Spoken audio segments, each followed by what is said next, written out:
ফিলিস্তিনের বাইতুল মুকাদ্দাস ইস্যুতে আমেরিকার সিদ্ধান্তকে অনেকটা ঘৃণা ভরে প্রত্যাখ্যান করেছে জাতিসংঘ সাধারণ পরিষদের বেশিরভাগ সদস্য দেশ।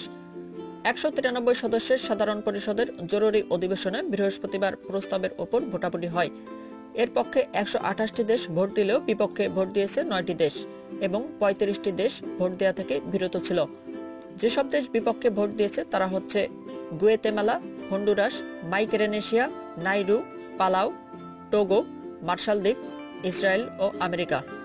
মার্কিন বিরোধী প্রস্তাবে ভোট দেওয়া থেকে যেসব দেশ বিরত ছিল সেগুলো হলো Antigua Barbuda, Argentina, Australia, Bahamas, Benin, Bhutan, Bosnia Herzegovina, Cameroon, Canada, Colombia, Croatia, চেক প্রজাতন্ত্র, ডোমিনিকান প্রজাতন্ত্র, Equatorial Guinea, Fiji, Haiti, Hungary, Jamaica, Kiribati, Latvia, Lesotho, Malawi, Mexico, Panama, Paraguay, Philippine, Poland, Romania, Rwanda, Solomon দ্বীপপুঞ্জ, দক্ষিণ Sudan, Trinidad Tobago, Tuvalu, Uganda ও Vanuatu. নিউজটি ভালো লাগলে আমাদের চ্যানেলটি সাবস্ক্রাইব করতে ভুলবেন না।